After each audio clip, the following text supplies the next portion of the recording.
going on, Jerome's? Another Manic Monday, and time for another mock draft. Austin Gale over at Pro Football Focus did up a two-dose round mock draft with three trades, premium quarterbacks. Well, two premium quarterbacks and Aaron Rodgers being moved around the league. So things are going to get nuts in this free agency cycle, but the Vikings stick and pick 2 rounds, get 2 premium defenders, and let's dive on in. At the top, so Aiden Hutchinson, Jaguars, even though Jacksonville saw the Super Bowl, where Joe Burrow was just under duress the entire time. Trevor Lawrence was a bit of a punching bag his rookie year. Let's be honest, there could be a reason why he struggled at times, but they want to protect him. But Hutchinson, could he be that dude? Him and Josh Allen, long time? Sure. 2, got the Lions going Kevin Thibodeau, where I don't know.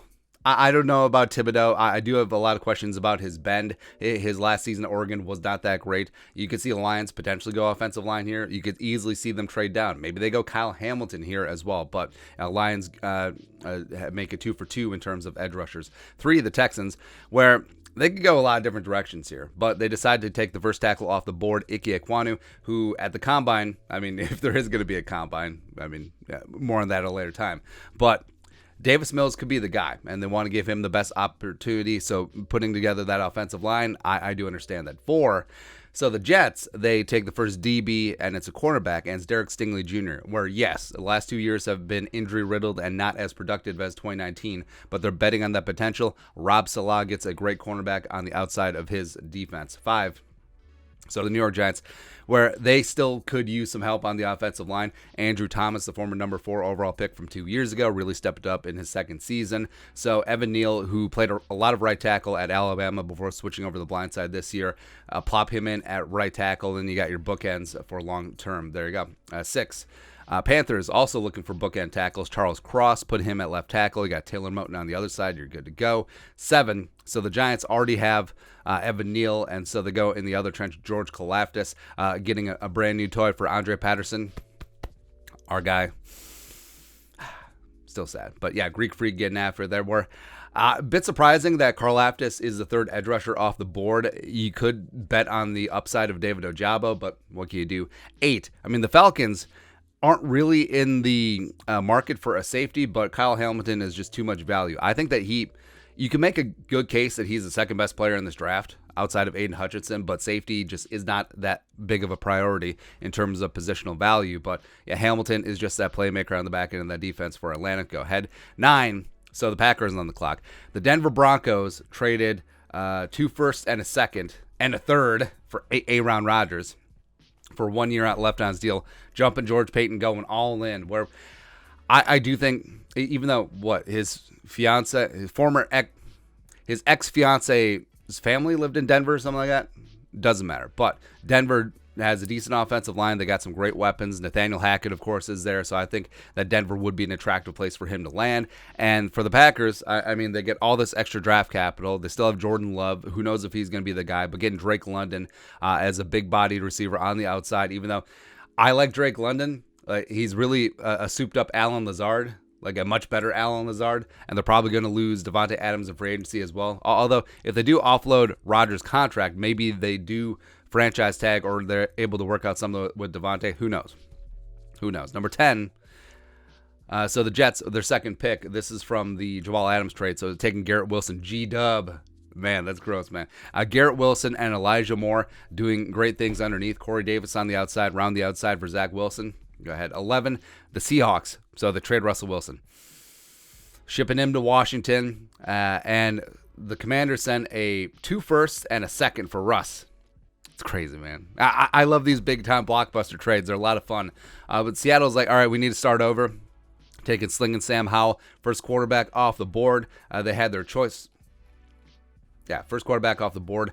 And the goal with Howell, the pride of North Carolina, come on and raise up. So he links up with Pete, and now Seahawks in a bit of a rebuild. Well, not even a bit of a rebuild. It's full-on rebuild, because outside of Lockett, DK, and Russ, the Seahawks are an XFL team. 12, Vikings, we get on the board. Yes. So Stingley is gone. They got their choice of the rest of the cornerbacks. David Ojabo's out there, a bunch of great wide receivers, but Trent McDuffie, the pride of Washington. And like I've said, you watch the channel, he's really grown on me. He's a 5'11 Antoine Winfield. He's just feisty, gets after it, great in run support, a willing tackler as well. I think McDuffie's great, where the Vikings do have a lot of needs. And yes, free agency comes first. Maybe they suture up a couple of them in free agency, but yeah, McDuffie's that dude. And I get the love for Sauce. It's really close for me as well. Like, I would still put Sauce 1. I would put Stingley 1B. I would put McDuffie 1C. That's where we're at currently right now with the cornerbacks. Browns keeping Chris Olave in state. Makes sense. 14, the Ravens get Sauce Gardner, where Sauce just seems like a Baltimore guy.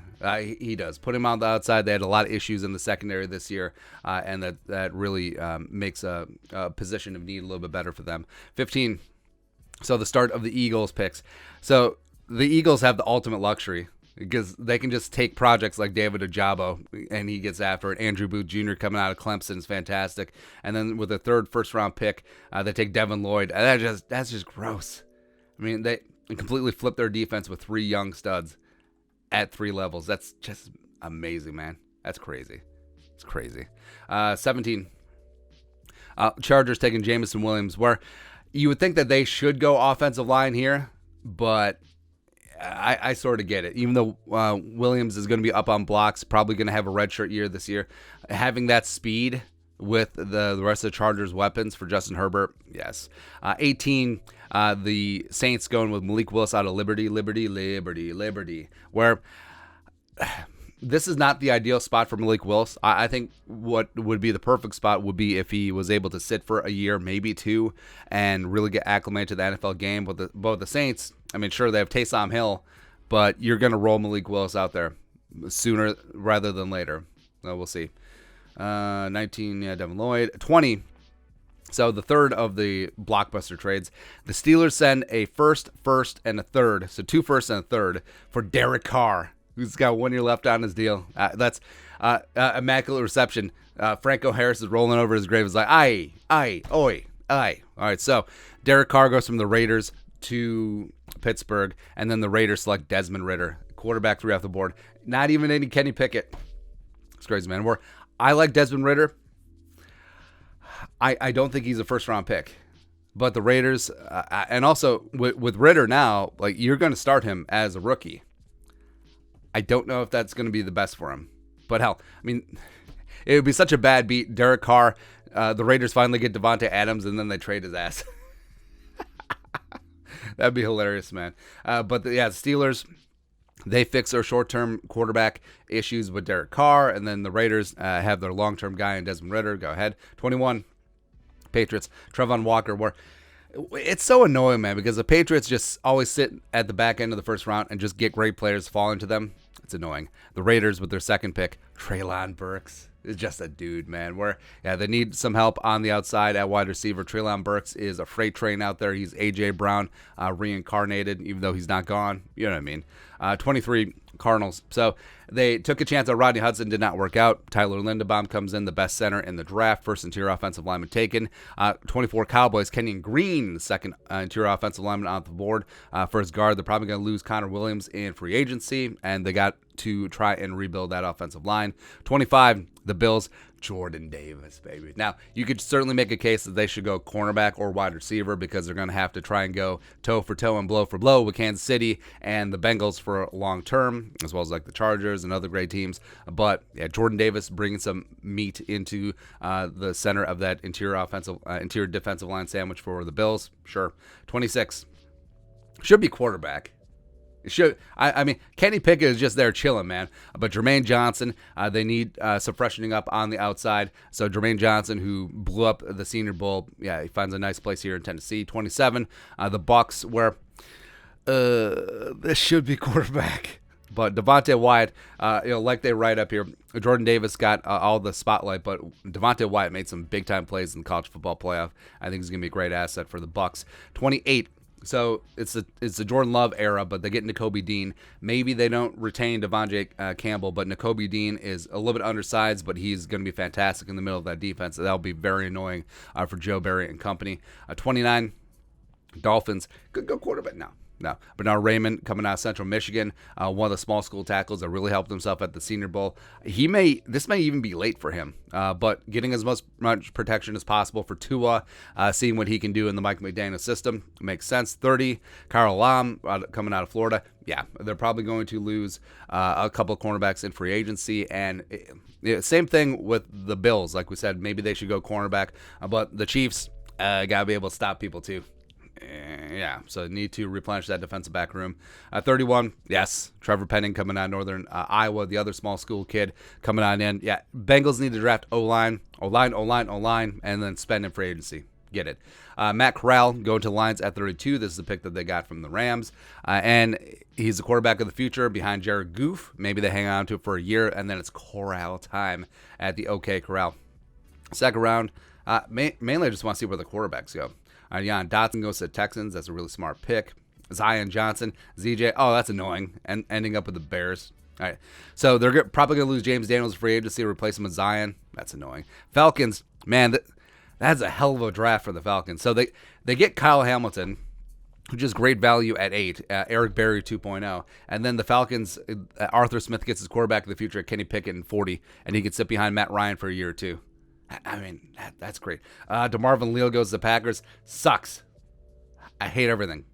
McCreary goes to Seattle. Boye Mafe stays in Minnesota, where another guy who greatly helped himself at the Senior Bowl had 10 tackles for loss and 7 sacks this season. And he is a guy that's going to be a 3-4 edge rusher, probably on the strong side, given his size, 6'4", 265. So Vikings are obviously moving to a 3-4 or at least a 3-man front, and now you've sutured up the cornerback position as well as you got yourself a great piece off the edge for Chris Rump to coach up.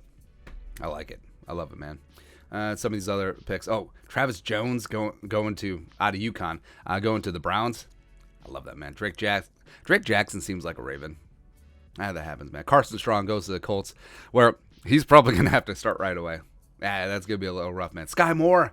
Wow, Sky Moore going to New Orleans. Him and Malik Willis for long term. That makes sense. I like it. Nick Bonito. Yeah. We've talked about how Bonito could be a third-round pick. I don't think he's going to make it to the third round. I think that he will be an early day 2 guy. Dylan Parham goes there. Justin Ross. Chad Muma. Wow. All right, so the Packers getting Nakobe Dean and Chad Muma. I mean, tackling machines, baby. I hate it. I love the players. I hate where they ended up. And then the Packers get Trey McBride. God dang it. Man. They got all the talented players. Oh, yeah, and the Rams don't draft anyone because F those picks.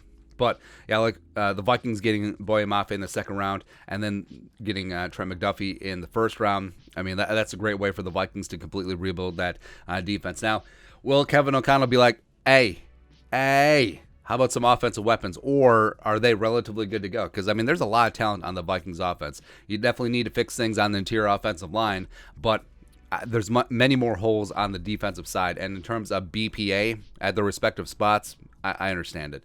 But your thoughts are thoughts. PFF's 2-round mock draft. The Vikings get 2 key defenders that will start day 1.